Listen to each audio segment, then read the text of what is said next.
Hello guys, welcome back to my channel. I hope you are enjoying my videos. So here's another one. So today I will be sharing tips to clear strategic management in Jan 25 attempt. So without wasting any time, let's get started. So guys, here are some rules or you can say tips which I used in my preparation and I am sharing it with you guys. I hope it may help you in your exams too. So the first rule is 5-to-5 rule. For example, अगर किसी chapter में 10 important topics आपने mark करे हुए हैं तो आप उसे ईच डे इक्वली डिवाइड करके पढ़ सकते हो। लाइक 5 टॉपिक टुडे और 5 कल। बट मेक श्योर आप कल पढ़ा हुआ साथ साथ रिवाइज भी कर रहे हो। इस टेक्निक से बर्डन भी नहीं बढ़ता, प्लस ईजी लगता है लर्न करना। सो अगर किसी चैप्टर में 10 से ज़्यादा इंपॉर्टेंट टॉपिक्स है तो आप उसको इक्वली डिवाइड कर सकते हो ईच डे, बट आपको साथ साथ उसको रिवाइज़ भी करना पड़ेगा। अगर आपने रिवाइज़ नहीं करा तो वो रिटेन नहीं होगा। बढ़ते हैं आगे अपने रूल 2 के साथ, जो कि है selective study. We have to filter out topics which are important. देखो, आपको भी पता है कि अब एसएम के 8 चैप्टर्स 5 चैप्टर में कंसाइज कर दिए हैं, तो सिलेबस बहुत ज़्यादा बढ़ गया है और एक चैप्टर की लेंथ बहुत ज़्यादा हो गई है। तो ये तो आपको भी पता है कि इतना सारा रिटेन करना पॉसिबल ही नहीं है। तो हमें टॉपिक्स को फ़िल्टर करना है, ठीक है, और इम्पॉर्टेंट टॉपिक्स मार्क करने हैं। जैसे मैंने एक शीट बनाई हुई है जो मैं आपको टेलीग्राम चैनल पे अवेलेबल करा दूँगी। इसमें मैंने सारे के सारे इम्पॉर्टेंट टॉपिक्स लिख रखे हैं जो आप भी अपनी प्रिपरेशन में यूज़ कर सकते हो। So rule number 3 is very useful for you guys. So it is a make a story or mnemonic. If you are unable to learn something और आपको कुछ पता नहीं चल रहा कि किस टॉपिक के बारे में क्या है, आपको मीनिंग समझ में नहीं आ रहा या आपको पूरा टॉपिक ही समझ में नहीं आ रहा, तो आप एक काम कर सकते हो, उसको आप रियल लाइफ स्टोरी से रिलेट कर सकते हो, अपने फ्रेंड से या किसी से भी, या आप उसके लिए एक निमोनिक बना सकते हो। देखो, लास्ट में तो हम सबको रट्टा ही मारना है। आप उसको समझ के पढ़ोगे, उसमें बहुत ज़्यादा टाइम लगेगा और आपका बहुत टाइम वेस्ट भी होगा। सो एक निमोनिक बना सकते हो, जैसे मैंने यहाँ एग्जांपल दिया है। जैसे टॉपिक है लिमिटेशंस ऑफ एसएम, तो उसका निमोनिक बन जाएगा D tech. Similar to a course B tech. तो हमने सिमिलर से एक निमोनिक बना लिया। अब हम इसको अपने हिसाब से ऐसे ही बहुत सारे टॉपिक्स का निमोनिक्स बना सकते हैं। जैसे डी से difficulty to response time, T से टाइम कंज्यूमिंग, ई से environment is difficult to understand और सी से कॉस्टली। देखो, इतना ही ईजी है ये। आप अपने कन्वीनियंस से जो आपको वर्ड पसंद आ रहा है या जो भी आपके दिमाग में चल रहा है, आप थोड़ा सा दिमाग लगाओगे ना तो आप भी ये सब निमोनिक्स बना लोगे। मैंने, ट्रस्ट मी गाइस, आधी ऑडिट निमोनिक्स से ही याद कर रखी है। और यू कैन मेक चार्ट्स, जैसे कि मैंने भी बनाए हैं, ये देख लो आप। Okay, so moving on to the rule number 4, understand the language. देखो, आपको आंसर लर्न भी हो जाए but you may not be able to write answers. आप आंसर नहीं लिख पाओगे बिकॉज क्वेश्चन ही समझ में नहीं आता। Am I right guys? Yes, obviously I know. तो उसके लिए after you learn the answer, make sure to practise the scanner और question booklet and read the question and try to find out क्या पूछा गया है हमसे।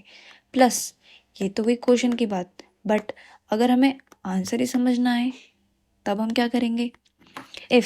अगर आपको एक वर्ड समझ में नहीं आ रहा, किसी भी टॉपिक में अगर आपको एक वर्ड समझ में नहीं आ रहा, तो आप उस वर्ड का मीनिंग सर्च करो और हिंदी में उसको कहीं पे भी कोने में लिख लो।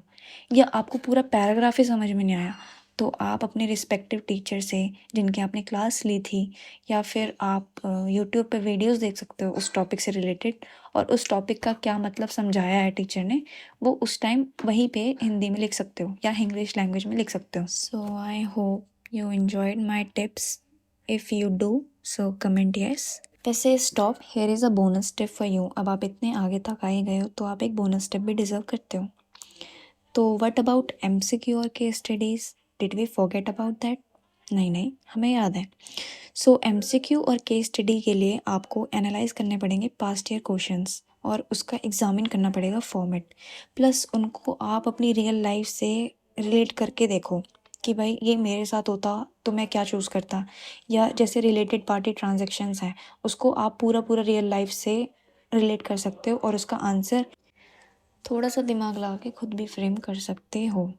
बट जितने भी टिप्स मैंने दिए हैं, होप कि वो आपको हेल्प करेंगे आपके पेपर में। अगर आपको कोई भी टिप यूज़फुल लगी है तो डू कमेंट एंड मोटिवेट मी। जो भी शीट मैंने इस वीडियो में यूज़ करी है मैं वो आपको टेलीग्राम पे अवेलेबल करा दूँगी। नीचे डिस्क्रिप्शन में लिंक है, जॉइन टेलीग्राम ग्रुप। एंड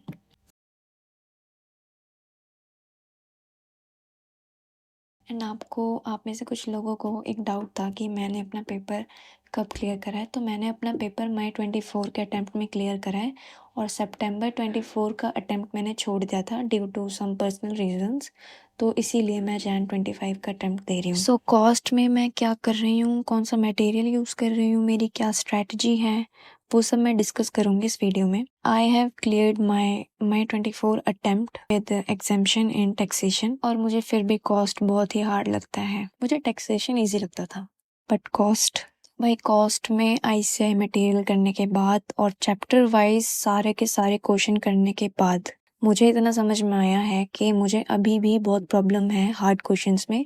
और जो मिक्स क्वेश्चन आते हैं, जैसे 2 चैप्टर्स का मिक्स क्वेश्चन डाल दिया, या जो लेंथी क्वेश्चंस आते हैं, मुझे बहुत ज़्यादा डर लगता है कॉस्ट के पेपर से। सो बेसिकली मैं जो स्ट्रेटजी यूज़ कर रही हूँ वो ये है कि मैं एक स्कैनर से, जो कि है नमित अरोड़ा सर का स्कैनर, तो उससे मैं सारे चैप्टर्स का एक एक क्वेश्चन रोज कर रही हूँ। तो मैं like approximately 13 to 14 questions per day कर रही हूँ कॉस्ट के, अलग अलग टाइप्स के। जिन टाइप्स पे मुझे डिफ़िकल्टी आ रही है वो, हर टाइप नहीं, मतलब जो इजी वाले हैं उन्हें नहीं, जो मुझे आता है वो नहीं कर रही, जो मुझे नहीं आता है वो कर रही हूँ।